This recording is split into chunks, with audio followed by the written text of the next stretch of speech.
Welcome to Detectives Crime Stories. In this episode, we delve into a tragic tale of betrayal, obsession, and murder that shocked the quiet town of Millbrook, Alabama. A husband's illicit affair with his stepdaughter spirals out of control, leading to a gruesome crime that would tear a family apart and leave a community reeling. Let's examine the details of this chilling case. Shirley Lindsay was a vibrant 42-year-old woman known for her warm smile and generous spirit. She lived in Millbrook, a small town just north of Montgomery, Alabama, famous for its antebellum homes and the annual Alabama Nature Center Wildlife Festival. Shirley worked as a third-grade teacher at Quezada Elementary School, where she was beloved by students and colleagues alike, for her patience and creativity in the classroom. Shirley shared her modest two-story home with her husband of 5 years, Robert Lindsay, and her 19-year-old daughter from a previous marriage, Emily Parker. Robert, 45, was a successful real estate agent with a charismatic personality that served him well in his profession. He had moved to Millbrook from Atlanta after his divorce, looking for a fresh start in a smaller community.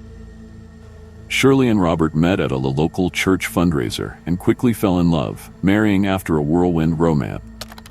Emily, a sophomore at Auburn University studying psychology, was initially wary of her new stepfather, grew to appreciate Robert's efforts to bond with her. She spent her summers and holidays at home, working part-time at the local library and helping Shirley tend to their prized rose garden. The Lindsay Parker household appeared picture-perfect from the outside. Shirley and Robert were active in the community, volunteering at the Millbrook Theater Guild and hosting dinner parties for their friends. Emily was a Dean's List student and played violin in the university orchestra. However, beneath this facade of domestic bliss, dark secrets were brewing that would ultimately lead to a shocking act of violence. On the morning of July 15, 2023, Millbrook was experiencing a typical summer heatwave. The air was thick with humidity as the sun rose over the town's tree-lined streets. At approximately 7:45 a.m., Shirley's close friend and fellow teacher, Lisa Martinez, arrived at the Lindsay residence. Lisa, 40, had planned to carpool with Shirley to a teachers' conference in Montgomery. When her knocks went unanswered, Lisa used the spare key Shirley had given her for emergencies to enter the house. As Lisa called out for Shirley, she noticed an eerie silence in the usually lively home. Climbing the stairs to the second floor, Lisa was struck by a faint metallic odor. She pushed open the door to the master bedroom and was confronted with a scene of unimaginable horror. Shirley lay on the bed, her body mutilated almost beyond recognition. Blood soaked the sheets and spattered the walls, creating a gruesome tableau that would haunt Lisa for years to come. Trembling and fighting waves of nausea, Lisa fumbled for her phone and dialed 911. The operator, sensing Lisa's shock, calmly instructed her to leave the house immediately and wait for the police outside. Lisa stumbled down the stairs and out onto the front lawn, where she collapsed, sobbing uncontrollably. Within minutes, quiet neighborhood was shattered by the wail of sirens as police cars and an ambulance converged on the Lindsay home.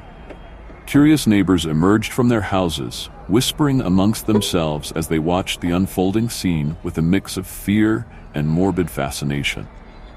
Detective James Hawkins, a 15-year veteran of the Millbrook Police Department, arrived at the scene at 8:10 a.m.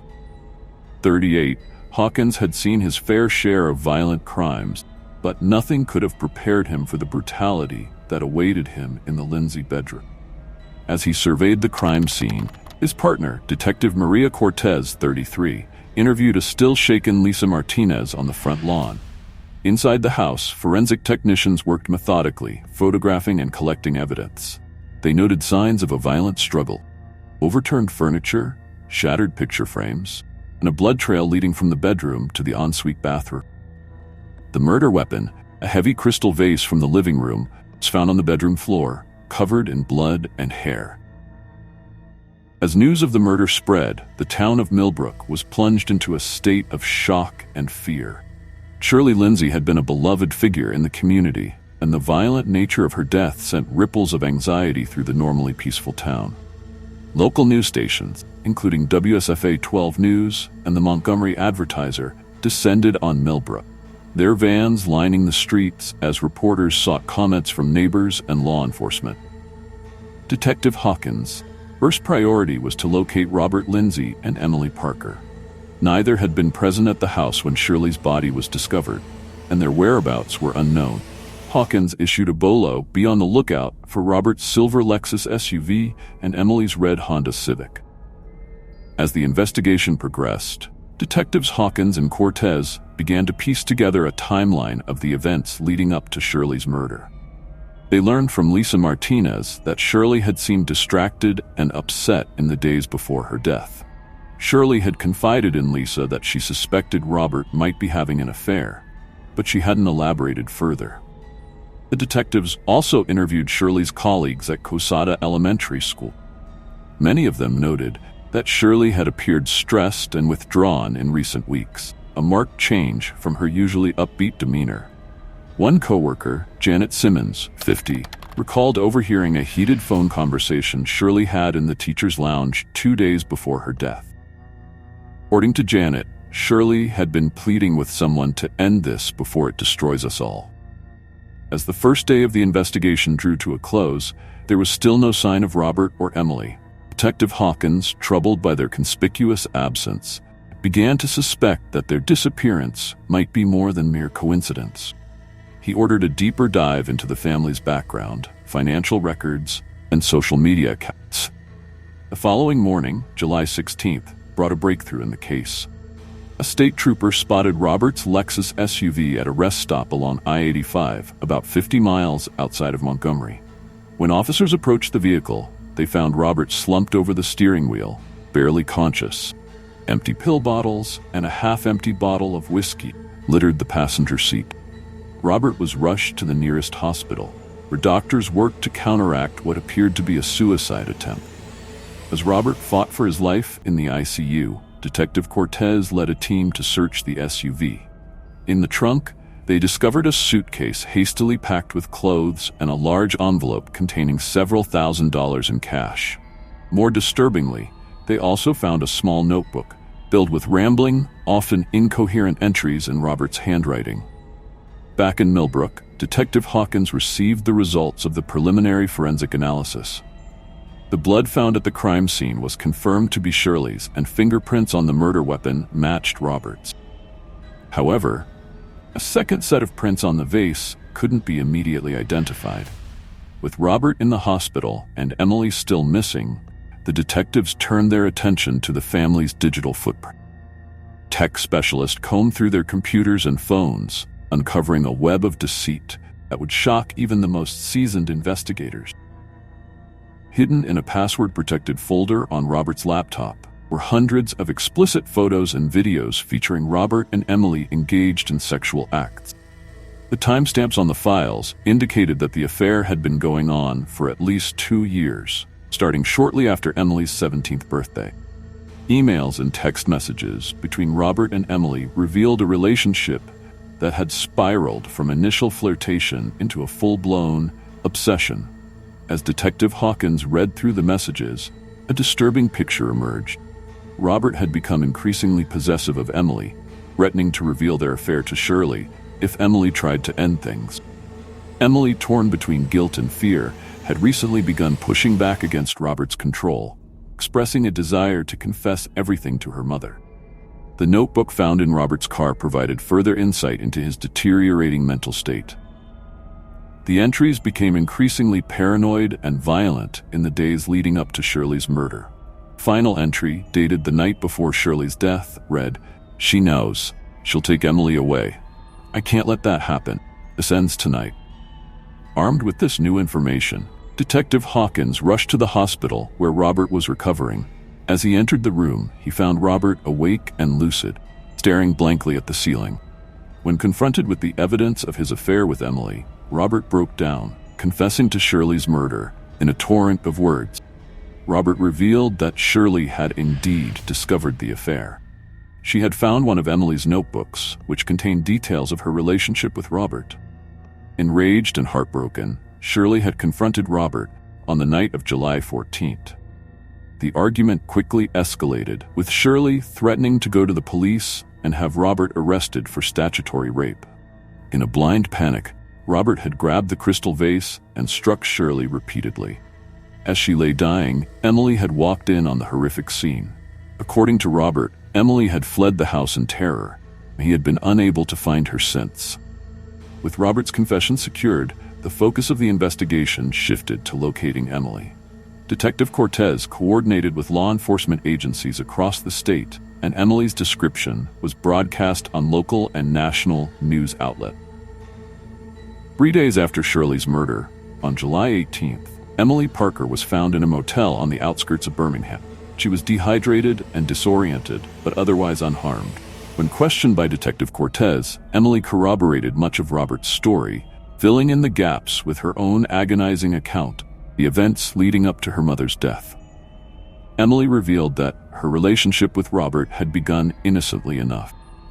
Flattered by her stepfather's attention and struggling with typical teenage insecurities, she had been drawn into an emotional affair that quickly turned physical. As time went on, Emily found herself trapped in a web of lies and manipulation, too ashamed to reach out for help and terrified of losing her mother's love if the truth came out. On the night of the murder, Emily had returned home late from her job at the library to find Robert and Shirley in a heated argument. She overheard Shirley threatening to go to the police and realized with horror that their secret had been exposed. Frozen in fear, she watched as Robert grabbed the vase and attacked Shirley. When Robert saw her standing in the doorway, covered in her mother's blood, Emily had fled in panic, driving aimlessly until she ended up at the motel in Birmingham. As Emily broke down in tears, Detective Cortez felt a mix of pity and revulsion. The young woman was both a victim and an accomplice, her actions contributing to the tragic death of her own mother. The legal implications of Emily's involvement would be complex, and the emotional scars of her experiences would likely last a lifetime. The arrest of Robert Lindsay and the recovery of Emily Parker sent shockwaves through the community of Millbrook. Friends and neighbors struggled to reconcile the image of the charming real estate agent and the sweet college student with the sordid reality of their secret affair and its tragic consequences. Shirley Lindsay's funeral, held on July 22nd, was attended by hundreds of mourners. The elementary school where she had taught was closed for the day, and many of her former students came to pay their respects, leaving flowers and hand-drawn cards at her gravesite. Lisa Martinez delivered a heartfelt eulogy, celebrating Shirley's kindness and dedication to her students, while grappling with the senseless nature of her death. In the weeks that followed, the citizens of Millbrook grappled with the aftermath of the tragedy. The case was the subject of intense media scrutiny, with national news outlets descending on the small town to report on the salacious details of the Lindsay Parker family's downfall. Local officials struggled to manage the influx of reporters and curious onlookers, while also trying to help the community heal. The legal proceedings against Robert Lindsay moved swiftly.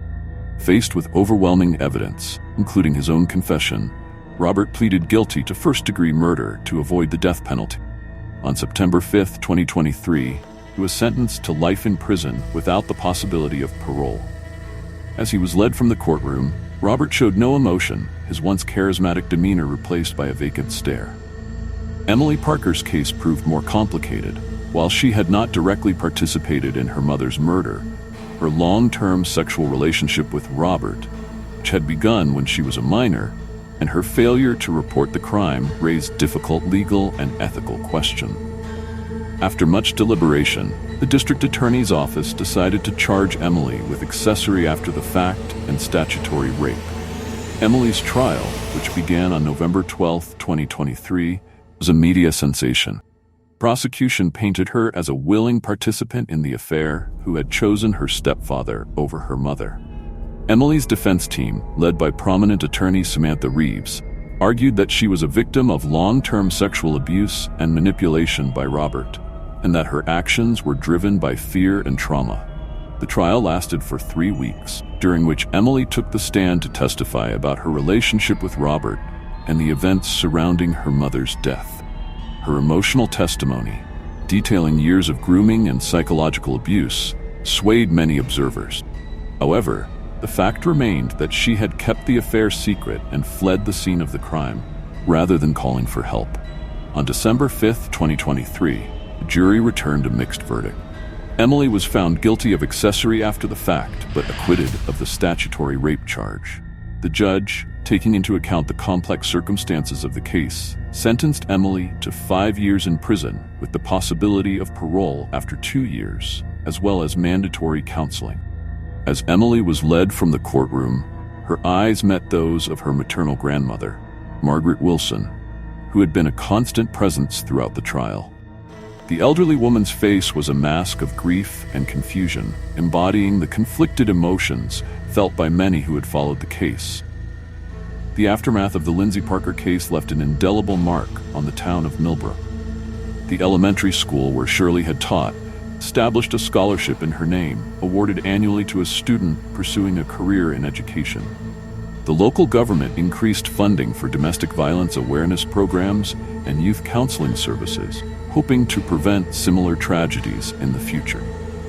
Lisa Martinez, still struggling with the trauma of discovering her friend's body, became an advocate for mental health awareness, organizing support groups for those affected by violent crimes. She often spoke at community events, urging people to be more attentive to the warning signs of abuse and manipulation in relationships.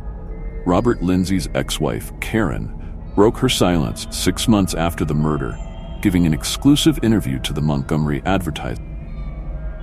She spoke of Robert's controlling behavior during their marriage and expressed guilt for not warning Shirley when she learned their relationship. Karen's interview sparked a broader conversation about the importance of communication between blended families and the potential dangers of ignoring red flags in relationship. As for the Lindsay home, it stood empty for months, a silent reminder of the tragedy that had unfolded within its walls. Eventually, it was sold to a young couple from out of state who were unaware of its history. The neighbors, by unspoken agreement, chose not to burden the newcomers with the dark details of the home's past, hoping that new life and new memories could somehow cleanse the property of its tragic association. Emily Parker's imprisonment and eventual release would remain a point of contention in Millbrook for years to come. Some viewed her as a victim deserving of sympathy and a second chance, while others could not forgive her role in the events that led to her mother's death. On her release in 2025, Emily chose to leave Alabama, seeking anonymity and a fresh start in another state. The case of Shirley Lindsay's murder became the subject of numerous true crime documentaries and books, ensuring that the tragic story of the Lindsay Parker family would be remembered and dissected for years to come. In Millbrook, however, passage of time gradually dulled the sharp edges of the tragedy, allowing the town to heal and move forward. Yet for those most closely touched by the events of that fateful summer, Lisa Martinez, who lost her best friend, Margaret Wilson, who lost her daughter and, in many ways, her granddaughter, and the students who would never again see Mrs. Lindsay's warm smile, the echoes of the tragedy would resonate for a lifetime. Their stories serve as a haunting reminder of the devastating consequences that can arise when trust is betrayed and dark secrets are allowed to fester. As we conclude this episode of Detectives Crime Stories, we're left to ponder the complex web of human relationships and the capacity for both love and destruction that exists within the human heart. The case of Shirley Lindsay's murder reminds us that sometimes the greatest dangers lurk not in the shadows cast by strangers, but in the familiar spaces we consider safe. We encourage our listeners to reflect on the importance of open communication in families, the need for support systems for troubled youth, and the vital role of community in identifying and addressing potential threats. If you or someone you know is in an abusive or controlling relationship, please reach out to local authorities or domestic violence hotlines for help. Thank you for joining us for this troubling yet important story. Remember to subscribe to Detectives Crime Stories for more in-depth examinations of real-life cases that have shocked and captivated communities across the nation. Until next time, stay safe and vigilant.